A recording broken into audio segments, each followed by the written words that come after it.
আলহামদুলিল্লাহ এই বছরে অনেক আলেম ওলামাও যাচ্ছেন, এর আগে এত আলেম ওলামা যায়নি, এবছরে অনেক আলেম ওলামা। আমাদের প্রিয় ভাই মুফতি আমির হামজা, আলহামদুলিল্লাহ আল্লাহ তাকে বিজয় দান করেছেন, কুষ্টিয়াবাসী তাকে ধন্য করেছেন, তিনি আল্লাহর শুকরিয়া আদায় করেছেন। ফেসবুকে পোস্টে মুফতি আমির হামজা ভাই লিখেছেন, আলহামদুলিল্লাহ আমি কুষ্টিয়াবাসীর উপরে খুশি যে আল্লাহ তাআলা আমাকে এত কিছুর পরেও অনেক সমালোচনা, অনেক চড়াই উতরাই পেরিয়ে আলেমেরা যদি এমপি হয় শুনেই খুশি লাগে, আলহামদুলিল্লাহ।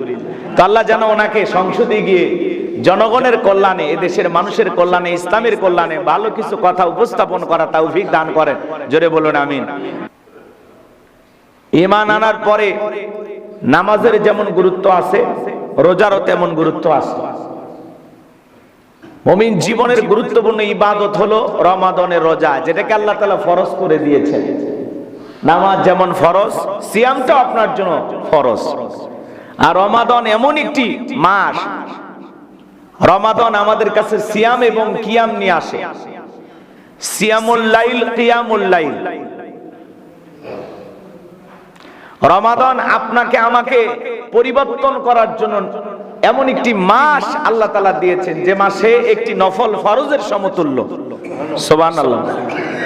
একটি ফরজ 70টা ফরজের সমতুল্য। অন্য মাসে 1 টাকা দান করলে এটা 70 গুণ সওয়াব পাবেন, আর রমজানে 1 টাকা দান করলে আল্লাহ তাআলা এটাকে বাড়ায়া 700 গুণ পর্যন্ত বাড়ায়া দেয়, বলেন সুবহানাল্লাহ।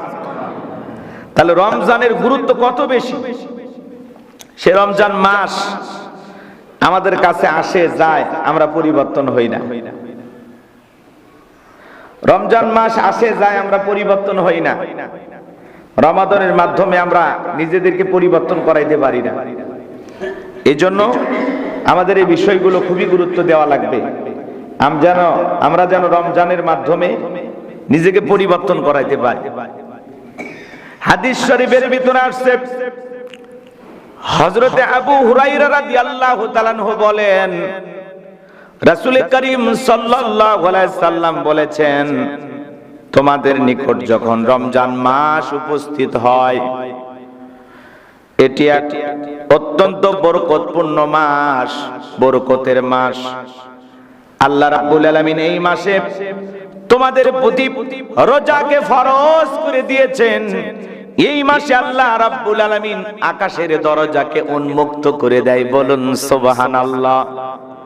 এই মাসে আল্লাহ রাব্বুল আলামিন জাহান্নামের দরজাগুলোকে বন্ধ করে দেওয়া হয়, এবং এই মাসে বড় বড় সেরা সেরা শয়তানগুলোকে শিকল দিয়ে আটকে রাখা হয়, শিকল দিয়ে বাঁধা হয়। আল্লাহ রাব্বুল আলামিন এই মাসের মধ্যে এমন একটি রাত আছে যা 1000 মাসের চাইতে উত্তম। যেই লোক এই রাত্রির মহা কল্যাণ লাভ হইতে বঞ্চিত থাকলো, সে সত্যি বঞ্চিত ব্যক্তি। হাদিস শরীফের ভিতরে এই কথাগুলো বলা হয়েছে, গভীর মনোযোগ দিয়ে কথাগুলো শুনবেন। রমজান মাসে বড় বড় শয়তানগুলোকে আল্লাহ রাব্বুল আলামিন শিকল দিয়ে বেঁধে রাখেন। এরপরেও দেখবেন রমজান মাসেও আমাদের সমাজে শয়তানি কিন্তু কমে না, গুনাহ কিন্তু কমে না।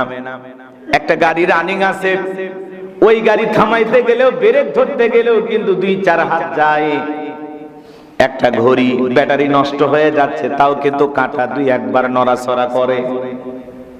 11টা মাস মানুষ গুনাহ করতে করতে, পাপ করতে করতে অবস্থাটা এমন হয়ে যায়, যদিও বড় বড় শয়তানদেরকে শিকল দিয়ে বন্দী করা হয়, তারপরে সমাজের মধ্যে মানুষের ভিতরে শয়তান 11টা মাসে এমন প্রশিক্ষণ, এমন ট্রেনিং দিয়ে রেখে দেয়, রমজান মাসের পবিত্র মাসেও তাদের শয়তানিগুলো বন্ধ থাকে না। কথা বলেন ঠিক কিনা?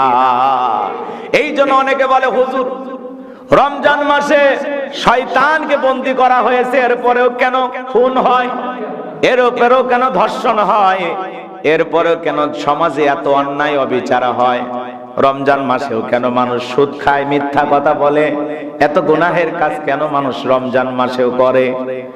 পবিত্র রমজান মাস হাতছানি দিয়ে রাখতেছে। গত কয়েকদিন আগে বাজার করতে গেলাম, বলে হুজুর সব জিনিসের দাম বেড়ে গেছে।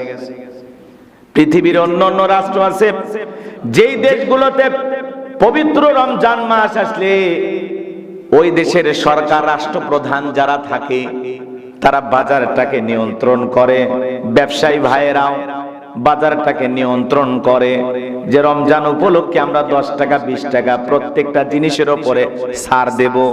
আর বাংলাদেশে প্রত্যেকটা ব্যবসায়ী রমজান উপলক্ষে তাকিয়ে থাকে যে রমজান আসতে দাও, 11 মাসে যা ব্যবসা করতে পারি নাই রমজানে ব্যবসা কইরা যা প্রয়োজন সব করে ফেলে দেব।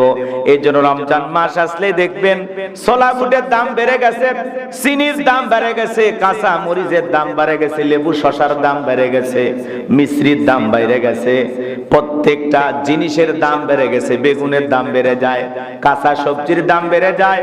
যেই কলা 20 টাকা 25 টাকা হালি পাওয়া যায়, রমজান আসলে সেই কলা 50 60 টাকা 80 টাকা হালি কিনে খাওয়া লাগে। রমজান মাস আসলে যেই তরমুজ এখন বাজারে 60-70 টাকা দিয়ে পাওয়া যাবে, রমজান আসলে সেই তরমুজের দাম 100 পার হয়ে যায়।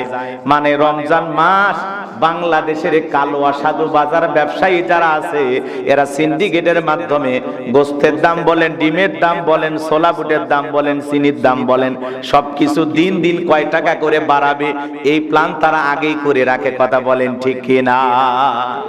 এই জন্য বাংলাদেশে ভোটের মাধ্যমে আপনারা নতুন যে প্রধানমন্ত্রী জনাব তারেক রহমানকে বানাইলেন, তাদের প্রথম কাজ হবে এই রমজান মাসে যেন বাজারটা জনগণের নিয়ন্ত্রণে থাকে, জনগণ যেন ক্রয় ক্ষমতার ভিতরে বাজারটা করতে পারে, গরিব দুঃখী মানুষ যেন খেয়ে পরে সুন্দরভাবে সিয়াম পালন করতে পারে, রমজানের রোজাগুলো সঠিকভাবে রাখতে পারে। এজন্য যিনি প্রধানমন্ত্রী হলেন, আপনাদের ভোটে যারা এমপি হইলেন, তাদের প্রথম কাজ হবে বাজারটাকে নিয়ন্ত্রণ করা, যাতে রমজান উপলক্ষে অসাধু কালো বাজার ব্যবসায়ীরা কোনোভাবে প্রত্যেকটা জিনিসের দাম সপ্তাহে সপ্তাহে বাড়াইতে না পারে। এই বাজারটাকে কন্ট্রোল করতে হবে। কারণ গরিব দুঃখী অসহায় মধ্যবিত্ত মানুষের চাওয়া পাওয়া একটাই, যে একটু ডাল ভাত খেয়ে বেঁচে থাকবো। একটু বাজার হাট যদি নিয়ন্ত্রণে থাকে, ক্রয় ক্ষমতার ভিতরে থাকে, বাজারে যদি আগুন না লাগে, তাহলে সাধারণ মানুষ শান্তিতে থাকবে এবং সেই সরকার রাষ্ট্রপ্রধানের জন্য জনগণ দোয়া করবে। কথা বলেন ঠিক কিনা?